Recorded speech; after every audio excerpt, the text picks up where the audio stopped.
मैं तुम्हें इन मलीचों के पास छोड़ जाता तो अपने सरदार को क्या मुंह दिखाता ठाकुर। थानेदार का रंग उड़ा हुआ था। मैंने जल्दी से उसकी मेज की दराज खोलकर सिधा के मनके वाला कागज निकाला और मनके को अपनी जेब में रख लिया। भगवा डाकू के हाथ में 303 की राइफल थी। उसने देखते देखते नाली का रुख थानेदार की तरफ किया। एक धमाके के साथ गोली चली और थानेदार अपनी जगह से जरा सा उछल कर वहीं ढेर हो गया। भगवा डाकू पर खून सवार था। उसने मेरी आंखों के सामने बाकी 3 सिपाहियों को भी हलाक कर दिया और मुझे लेकर बाहर की तरफ दौड़ा। रात के सन्नाटे में गूंजती फायरिंग की आवाज से इर्द गिर्द मकानों की खिड़कियों में कहीं कहीं रोशनी हो गई थी। भगवा डाकू की जीप बाहर खड़ी थी। उसके साथ ही डाकू अभी तक हवाई फायरिंग करके आसपास के इलाके में खौफ हरास की फजा कायम रखे हुए थे। भगवा ने मुझे अपने पहलू में जीप में बिठाया और इंजन स्टार्ट करके तेजी से आगे बढ़ा दी। बाकी डाकू भी पिछले हिस्से में सवार हो चुके थे। जीप रात के सन्नाटे में सुनसान बाजारों में से हवा से बातें करने लगी। देखते ही देखते भगवा डाकू शहर की आबादी से बाहर निकल आया। ऐसा लगता था कि वो इन तमाम रास्तों से वाकिफ है। जीप ने एक नदी का पुल अबूर किया। भगवा डाकू ने उसे बड़ी सड़क से उतारकर कच्ची सड़क पर डाल दिया जो खेतों के बीच में से गुजर रही थी, जहां अंधेरा था। कच्चे रास्ते से निकलकर जीप दोबारा एक पक्की सड़क पर चढ़ गई। जीप के धचकों में थोड़ी कमी आ गई थी। भगवा डाकू खामोश था, लेकिन उसकी उकाबी निगाहें सामने सड़क पर लगी हुई थीं, जो तारों की रोशनी में धुंधली सी नजर आ रही थी। भगवा डाकू ने पीछे देखे बगैर अपने एक साथी से चिल्लाकर पूछा, माऊजी वशराम डेरे पर ही होगा? माऊजी ने चिल्लाकर जवाब दिया, हाँ भगवा, वशराम डेरे पर ही हमारी राह दिख रहा है। अब भगवा डाकू ने मुझसे बातें शुरू कर दी। वो ऊंची आवाज में बोल रहा था, ठाकुर जी मुझे पता था तुम बाई के कोठे पर ही हो। पटेल को ठिकाने लगाने के बाद शहर से आया तो उसने माऊजी को साधु के भेष में बाई जी के कोठे पर भेजा। उसने मुझे आकर बताया कि पुलिस तुम्हें पकड़ कर ले गई है। ठाकुर अब बताओ मैं तुम्हें छोड़कर नाग माता सिदा जी के पास कैसे जाता? वो हमारी सरदार ही नहीं, हमारी नाग माता भी है और तुम हमारी नाग माता के स्वामी हो। मैं तो जान की बाजी लगाकर भी तुम्हें निकाल कर लाता ठाकुर। फिर वो कहता लगाकर हंसा, बोला मैंने थाने में कोई सबूत नहीं छोड़ा। हवालात वाला संतरी अपने बच्चों का वास्ता न देता तो उसे भी ढेर कर देता। मैंने कहा सिधा कैसी है और हमारी मेहमान लड़की किस हाल में है? भगवा डाकू बोला, नाग माता जी बड़ी ठीक ठाक हैं, तुम्हें रोज याद करती हैं और वो दूसरी कमजोर सी लड़की भी ठीक है। पर ठाकुर तुम इधर कैसे निकल आए? मैंने यूं ही उसे एक फर्जी कहानी सुना दी और उससे सवाल कर दिया कि वो सिधा को छोड़कर इधर अपने आदमियों के साथ क्या लेने आया था। उसने एक और तय कहा लगाया, बोला ठाकुर जी मुझे गाना सुनने का बहुत शौक है। नागिन माता यानी हमारे सरदार ने इधर ढांड में एक पापी ठेकेदार को ठिकाने लगाने हमें भेजा था। उसे ठिकाने लगाकर वापस जाने लगा तो सोचा कि अहमदाबाद करीब है, क्यों ना कोठे पर गाना सुना जाए। उसके बाद जो हुआ तुम्हें सब मालूम ही है। अंधेरे में 2-3 गांव गुजर गए। एक गांव से कुछ कुत्ते जीप के पीछे भौंकते हुए दौड़े। भगवा ने माओ से चिल्लाकर कहा, अबे देखता क्या है साले? बाऊजी ने कुत्तों पर 2-3 फायर छोंक दिए और कुत्तों की आवाजें डूब गईं। जीप अब फिर कच्चे में दौड़ रही थी। गांव अब बहुत पीछे रह गए और हम ऊंचे नीचे मैदानों में आ गए। बाएं जानिब तारों भरे रोशन आसमान के पस मंजर में पहाड़ियों का सिलसिला दूर तक चला गया था। जीप अब किसी बाकायदा रास्ते पर नहीं चल रही थी। सुबह होने से पहले पहले हम 2 ऊंची टेकरियों के बीच से गुजरकर बाएं जानिब एक जगह रुक गए। भगवा डाकू छलांग लगाकर जीप से उतरा। पौ फट रही थी, आसमान नीला हो गया था और सितारों की चमक मांद पड़ने लगी थी। दूसरे डाकू भी उतर आए। भगवा डाकू ने मुझे अपने साथ लिया और दूसरी ऊंची टेकरी के अकबी दामन में एक जगह झाड़ियों के अंधेरे में चलने लगा। बोला, यहाँ हमारे एक पुराने साथी का डेरा है, तुम उससे मिलोगे तो खुश होगे। साला आशिक मिजाज है, पर यार की खातिर जान भी कुर्बान कर सकता है। नाग माता का पुजारी है, वशराम उसका नाम है। खारवा में जितने भी डाकू ठग हैं सब उसके यार हैं। हम एक जगह आकर रुक गए जहाँ टेकरी में खुदी हुई सीढ़ियां ऊपर जाती थी। ये 6-7 सीढ़ियां थी। ऊपर जाकर फिर वही झाड़ियों के झुंड थे। अचानक झाड़ियों में से 2 डाकू नुमा इंसान बाहर निकल आए।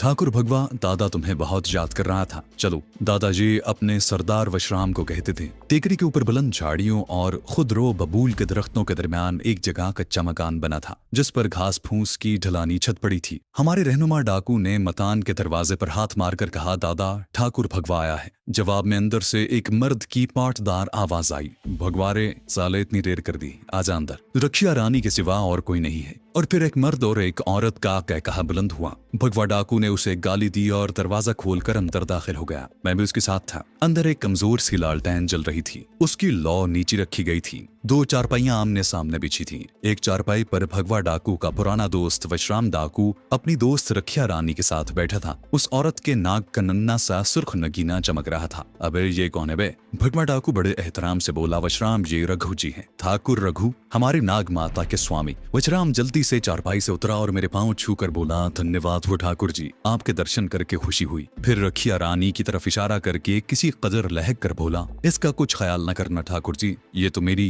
रखिया रानी है। इसे ऐन ब्याह के रोज एक दिन के लिए अगवा कर खिलाया था, अब ये मुझे छोड़कर जाती ही नहीं। वशराम डाकू बड़े मजे का आदमी था। उसी वक्त दूसरी चारपाई पर मेरे लिए नई चादर बिछवा दी गई। वशराम बोला, ठाकुर तुम यहाँ आराम करो। फिर वो भगवा और रखिया को साथ लेकर बाहर चला गया। चारपाई पर लेटते ही मैं नींद की दुनिया में गुम हो गया। सुबह उस वक्त आंख खुली जब एक कुत्ता जोर जोर से भौंक रहा था। मैं आंखें मलता उठकर दरवाजे से निकलकर बाहर आया तो दिन काफी चढ़ाया था। चारों तरफ धूप फैली थी। टेकरी पर बबूल के पेड़ों तले वशराम, भगवा और दूसरे 3 डाकू खेस बिछाए बैठे बातें कर रहे थे। उनके पास ही 2 मटके पड़े थे। चूल्हे में आग जल रही थी और रखिया रानी रोटियां पका रही थी। मुझे बाहर निकलते देखकर वशराम डाकू एहतरामन उठकर मेरी तरफ आया। ठाकुर जी आराम से तो नहीं सोए होंगे? मैंने कहा, ऐसी बात नहीं है, मुझे तो बड़ी अच्छी नींद आई। दिन के 11:30 बज रहे थे। वशराम डाकू ने रखिया रानी से कहा कि रोटियां जल्दी पकाए। दूसरी हंडिया पर मुर्गी पक रही थी। हमने वही टेकरी के बबूलों के नीचे खेस पर बैठकर रोटियां भुनी हुई मुर्गी के सालन के साथ खाईं। इतना लजीज खाना मैंने बहुत कम खाया था। खाने के दौरान में मालूम हुआ कि जिस जीप पर सवार होकर हम वहां आए थे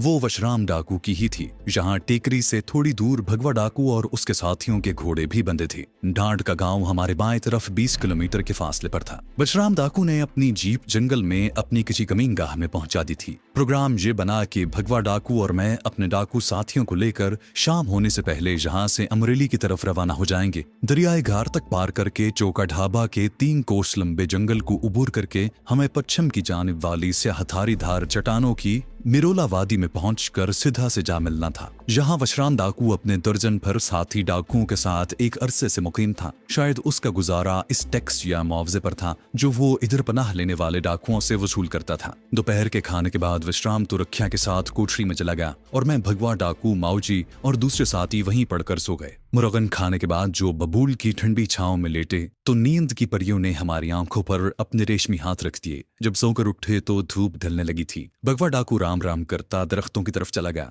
हमारे साथी डाकू भी उठ गए थे और अपनी अपनी बंदूकों को साफ कर रहे थे। वशराम अभी तक कोठरी में सो रहा था। भगवा दरख्तों की तरफ से वापस आया तो बोला, ठाकुर हमें अब निकल चलना चाहिए, रात चौका ढाबा के जंगल में बसर करेंगे। अभी ये अल्फाज उसके मुंह में ही थे कि एक तरफ से वशराम का एक डाकू साथी हामता हुआ आया और बोला, राणा जी, हमारे आदमी ने खबर दी है कि अमरेली पुलिस की 2 लारियां इधर को आ रही है। वो घबराया हुआ था। उसी वक्त वशराम भी कोठरी से बाहर निकल आया। अबे किसने खबर दी है? राणा जी, बंसी खबर लाया है, नीचे खड़ा है। वशराम डाकू ने तहकह लगाकर कहा, अबे आने दो साली पुलिस को, एक एक का भेजा निकाल दूंगा। फिर उसने बंसी मुखबर को ऊपर टेकरी पर बुलाकर सारी तफसील पूछी। मैं और भगवा डाकू तो कुछ परेशान हो गए। मालूम हुआ कि पुलिस की भारी नफरी 2 लारियों में बैठ कर आ रही है। उनके पास बंदूकें भी हैं। भगवा डाकू ने वशराम से कहा, वशराम, ये पुलिस हमारे पीछे लगी है, लगता है जीप के टायरों के निशान उन्हें मिल गए हैं। वशराम ने भगवा के सीने पर अपनी राइफल के बट का हल्का सा टहूका देकर कहा, अबे भगवा, डरता क्यों है? जब तक वशराम जिंदा है तुझे कोई हाथ तो लगा कर देखे। मामला वशराम के जिंदा रहने या न रहने का नहीं था। मेरे ख्याल में ये डाकू लोग बड़ी आसानी से पुलिस के घेरे में आ सकते थे।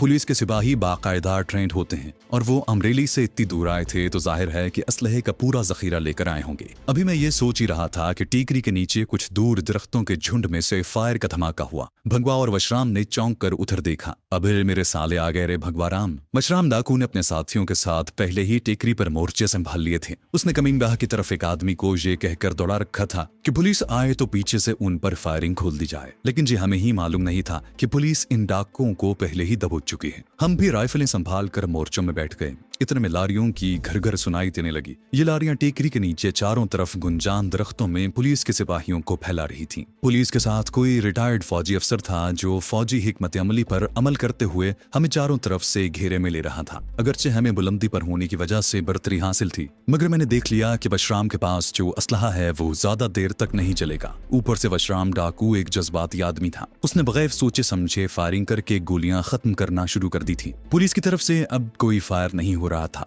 भगवा डाकू ने वशराम को फायरिंग से रोक दिया। वशराम, असलहा ज़ाया मत करो। वशराम कहकहा लगाकर बोला, अबे मेरे साले आए हैं, उनका स्वागत ना करूं। वशराम ने फायरिंग बंद कर दी। चारों तरफ गहरी खामोशी छा गई। इस खामोशी में लाउड स्पीकर पर पुलिस इंस्पेक्टर की आवाज बुलंद हुई, वशराम, तुम्हारे पास 2 कातिलों ने पनाह ले रखी है, उन्हें हमारे हवाले कर दो, हम तुम्हें कुछ नहीं कहेंगे। हम तुम्हें 5 मिनट की मोहलत देते हैं। मैं पुलिस इंस्पेक्टर कांतिलाल बोल रहा हूँ, तुम मेरी बात पर भरोसा कर सकते हो। मैंने भगवा की तरफ और उसने मेरी तरफ देखा। पुलिस को उनके मुखबरों ने बिल्कुल सही खबर दी थी। करीने कयास यही था कि ये मुखबर हमारी जीप के टायरों के खोज लगाते हुए वशराम की टेकरी तक पहुंचे थे। वशराम ने पुलिस इंस्पेक्टर के ऐलान को सुना तो एक तरफ थूक कर उसे बुलंद आवाज में गाली दी और धाएं धाएं फायरिंग करने लगा। पुलिस ने भी फायर खोल दिया। जंगल गोलियों के धमाके से गूंजने लगा। मुसीबत यह थी कि टेकरी के नीचे चारों तरफ घनी झाड़ियों का सिलसिला था, जिसकी वजह से हम पुलिस के सिपाहियों की पेशकदमी देख नहीं सकते थे। चारों तरफ से फायरिंग हो रही थी और गोलियां हमारे सरों के ऊपर बबूल के दरख्तों की शाखों को तोड़ती गुजर रही थी। वशराम ने गाली देकर कहा, मेरे आदमी किधर मर गए हैं, वो पीछे से कब फायर करेंगे। रक्षा ने गोलियों से भरा हुआ बड़ा डिब्बा हमारे पास लाकर रख दिया। ये औरत भी मुझे किसी डाकू की लड़की लग रही थी। फायरिंग से जरा नहीं घबराई थी। पुलिस का फायर अब टेकरी के करीब से आ रहा था, जिसका मतलब ये था कि पुलिस आगे बढ़ाई है। मैंने भगवा के कान के करीब मुंह ले जाकर कहा, भगवा, हम ज्यादा देर मुकाबला नहीं कर सकेंगे। पुलिस की नफरी भी ज्यादा है और उसके पास असलहा भी बहुत है। भगवा भी शायद यही सोच रहा था। आहिस्ता से बोला, फिर तुम्हारा क्या इरादा है ठाकुर। मैंने कहा, मेरा ख्याल है कि हमें यहाँ से निकल जाना चाहिए। वशराम धड़ाधड़ गोलियां चला रहा था और रखिया उसे एक बंदूक खाली होने पर दूसरी बंदूक लोड करके देती थी। उनके दूसरे साथी भी टेकरी के चारों जानिब मोर्चों में बैठे हुए झाड़ियों में गोलियां बरसा रहे थे, लेकिन अभी तक हम एक सिपाही को भी ढेर करने में कामयाब नहीं हुए थे। फिर अचानक पुलिस की तरफ से फायरिंग रुक गई। वशराम ने भी फायरिंग बंद कर दी। भगवा पत्थर की आड़ से निकलकर उसके करीब रींग कर गया और बोला, वशराम, हमारी वजह से तुम अपनी जान खतरे में क्यों डालते हो? बेहतर यही है कि हम यहाँ से फरार हो जाते हैं। वशराम को गुस्सा आ गया। अबे भगवा, तू मुझे यार मार समझता है? जब तक मैं जिंदा हूँ तुझ पर आंच नहीं आने दूंगा। जब भगवा ने उसे सारी बात समझाई तो वो बंदूक को पीछे खींचकर बोला, पर भगवा, नाग माता क्या कहेगी कि मैं तुम्हारी हिफाजत भी ना कर सका। भगवा डाकू ने कहा, ये बात नहीं है वशराम, इस वक्त हमें अक्ल से काम लेना चाहिए और अक्ल यही कहती है कि मैं अपने आदमी लेकर यहाँ से किसी न किसी तरह निकल जाऊं। तुम मुझे बताओ कि मैं किस तरफ से निकल सकता हूँ। फायरिंग बंद थी। साफ लग रहा था कि पुलिस इस दौरान में टेकरी के मजीद करीब बढ़ाई होगी। वशराम कुछ सोचकर बोला, मेरा आदमी तुम्हें यहाँ से निकाल ले जाएगा, मगर भगवा, बाद में तुम मुझे ताना तो नहीं दोगे? भगवा ने उसके कांधे पर हाथ रखकर दबाया और बोला, तुम एक बहादुर दोस्त हो विश्राम, मुझे तुम पर हमेशा फख्र रहेगा। पुलिस ने फायरिंग शुरू कर दी थी और धाएं धाएं की आवाज से जंगल की फजा एक बार फिर गूंज उठी। अब गोलियां हमारे मोर्चों के पत्थरों से टकराकर चिंगारियां उड़ा रही थी। कुछ गोलियां पीछे से भी आने लगी थी। वशराम ने चिल्लाकर पुलिस को गाली दी, मेरे साले पीछे से भी आ रहे हैं। वशराम ने आवाज दी, मानचरिया, मेरे यार को यहाँ से निकाल कर ले जाओ। एक डाकू अपने मोर्चे से रेंगता हुआ हमारी तरफ आया। वशराम ने लेटे लेटे भगवा को गले लगाया, मेरा हाथ चूमा और कहने लगा, ठाकुर मुझे क्षमा करना। वो रेंगता हुआ वशराम की कोठरी की तरफ बढ़ा। हम भी उसके पीछे रेंगने लगे। दिन ढल चुका था और मशरिक की तरफ से शाम के साए जंगलों और पहाड़ों के दामन में फैलना शुरू हो गए थे। कोठरी के अकब में एक जगह गढ़ा बना हुआ था। ये बिल्कुल एक तनूर की मानंद था। वशराम ने उस तनूर में टेकरी को खोदकर एक सुरंग बना रखी थी। ये टेकरी के दामन में आगे जाकर गुंजान दरख्तों में निकल गई थी। खतरा ये था कि कहीं जहां पुलिस से मुठभेड़ न हो जाए। हमारे पास बंदूकें मौजूद थी, ताहम पुलिस के घेरे में होने की वजह से नुकसान पहुंचने